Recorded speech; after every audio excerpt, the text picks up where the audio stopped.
ఉంటారని కూడా నమ్మొచ్చు. యేసు నామములో ప్రార్థన అడుగుతున్నాము తండ్రి, ఆమేన్. అర్థమవుతూ ఉంటది. అయితే కొన్ని మాటలు మీకు చదివించి నేను రోమపత్రిక 6వ అధ్యాయానికి వెళ్తాను. అందరం కూడా యోధాపత్రిక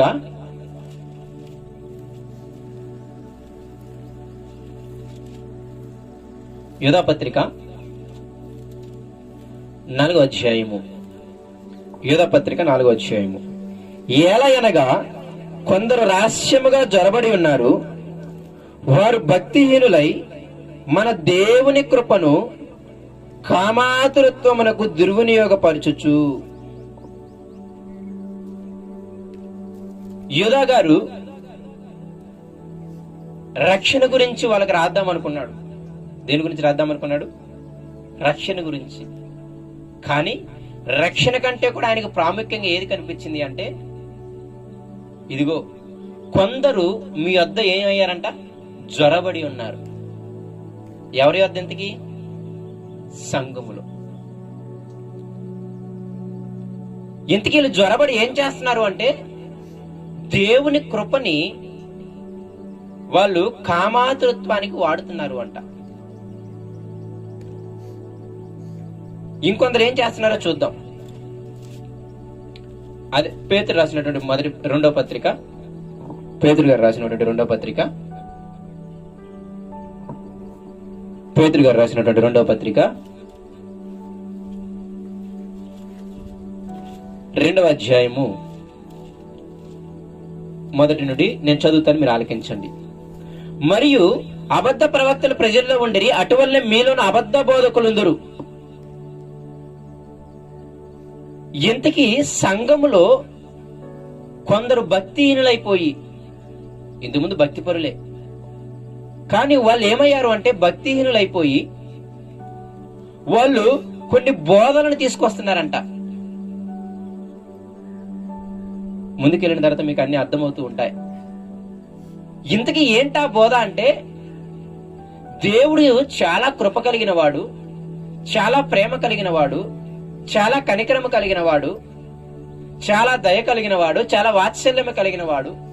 కాబట్టి మీరు ఎంత పాపం చేసినా దేవుడు అంతకంటే ఎక్కువగా కృప చూపించి మిమ్మల్ని క్షమిస్తాడు అనే స్థితికి వెళ్ళారు అంట. ఈ బోధ సంఘములో వచ్చింది. అందుకే ఆ సంఘానికి ఏమని రాస్తున్నాడో తెలుసా యోధా గారు? మీకు రక్షణ గురించి రాద్దామనుకున్నా, ఎలా బ్రతకాలో, ఎలా బ్రతకూడదో, ఎలా జీవించాలో, ఎలా జీవించకూడదో, ఒక రక్షింపబడిన వ్యక్తి ఎలా ప్రేమించాలి, ఎంత కనికరం చూపించాలి, ఎంత దయ చూపించాలి, ఎంత మాదిరిగా బ్రతకాలి, ఎంత విశ్వాసంలో ఉండాలి, ఇవన్నీ రక్షణకి సంబంధించిన విషయాలు కదా. అయితే వాటిని సైతము పక్క కాపేసి ఆయన చెబుతున్న విషయం ఏంటంటే, దేవుని కృపని కొందరు దుర్వినియోగపరుస్తున్నారంట. మీరు ఆ యోధ పత్రిక చదివిన తర్వాత 4 కిందకి వెళ్తే అక్కడ అంటారు, ఈ తీర్పుకు వాళ్ళు ముందే నియమింపబడిన వాళ్ళు.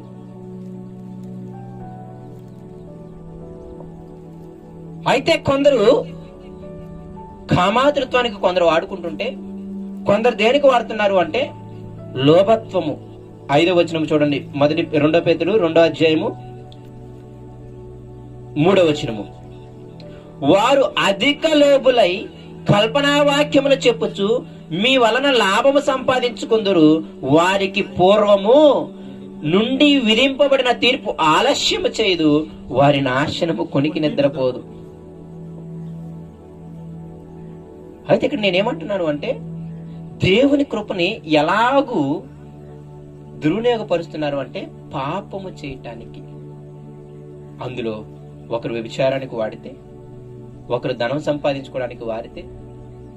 అంటే సంఘంలో ఎలా ఉంటుంది అంటే, మీరు ఎలాగన్నా బ్రతకండి, ఎలాగన్నా జీవించండి, కానీ మీరు ఆదివారం మందిరానికి వచ్చినా, చక్కగా దేవునికి ప్రార్థన చేస్తే, మీరు ఎటువంటి పాపం చేసినా దేవుడు వాటన్నిటిని క్షమిస్తాడు, దేవుడు అధికమైన కృప కలిగిన వాడు అని చెప్పే సేవకులు కానీ, చెప్పే విశ్వాసులు కానీ సంఘములోకి వచ్చి ఉన్నారంట.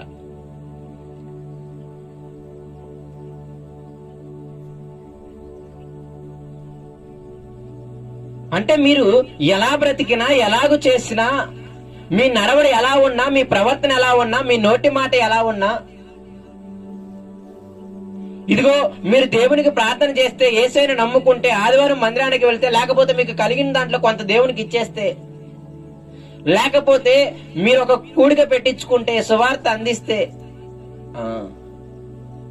ఏమైపోతాయి?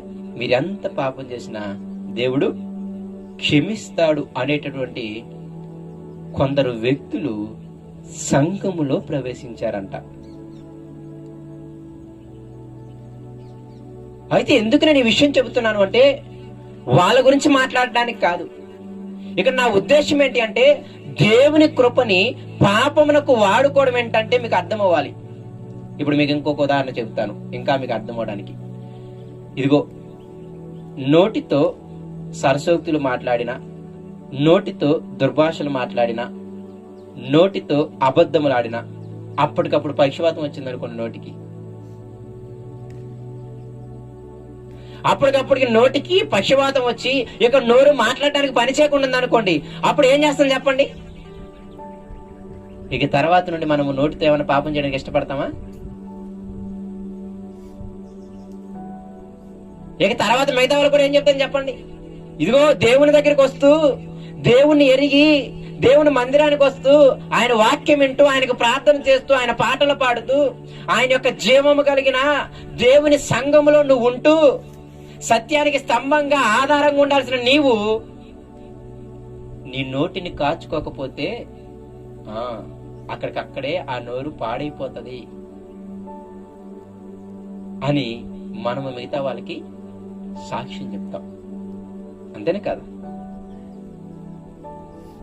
అలాగే హృదయముతో స్వార్థము, మోసము, కలహము, మత్సరము, ధనాపేక్ష, ఒకరిని ముంచాలని ఆలోచన, కోపము, క్రోధం, ఇంకన్నీ ఉన్నాయే, ఇవన్నీ హృదయం నుండి వస్తున్నాయి కదా? అవునా కదా? హృదయం నుండి వచ్చేది లేదా? అవన్నీ ఎప్పుడైతే వస్తున్నాయో ఎమ్మటి హార్ట్ అటాక్ వచ్చి చచ్చిపోతే,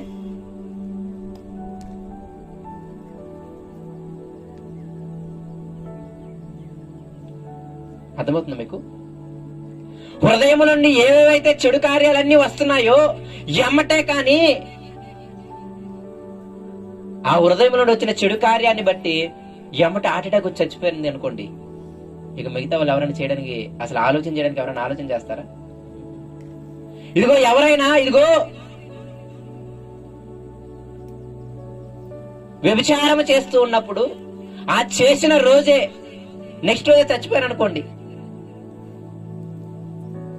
మన భాషలో తప్పుగా అర్థం చేసుకోవద్దు కానీ మీకు అర్థం అయ్యేలా చెప్తున్నాను నేను. దేవుని కృపని దుర్వినియోగపరచడం అంటే ఏంటి అర్థం మీకు చెప్పడానికి ఇదంతా నా ప్రయత్నం. అర్థమవుతుందా? ఇదిగో ఎప్పుడైతే మనము ఒక అక్రమ సంబంధాన్ని పెట్టుకున్నప్పుడు, ఈ పదం అయితే మీకు అర్థమవుతుంది కానీ తప్పుగా అర్థం చేసుకోమాకండి. ఎప్పుడైతే ఒక క్రమము లేని సంబంధం, దాన్ని అక్రమ సంబంధం అంటాం. క్రమం ఏంటి అంటే భార్యాభర్త, దాన్ని దాటి వెళ్ళడం అక్రమం కాబట్టి దాన్ని అక్రమ సంబంధం అన్నారు. ఓకేనా? అయితే అలా చేసిన రోజే నెక్స్ట్ రోజే చనిపోయాడు అనుకోండి, ఇక మిగతా వాళ్ళు ఎవరన్నా అలాంటివి పెట్టుకోవడానికి ప్రయత్నం చేస్తారా? చేయరు కదా? అయితే దేవుడు ఏం చేస్తున్నాడంటే, నీ నోరు అనేకమైన మాటలు మాట్లాడే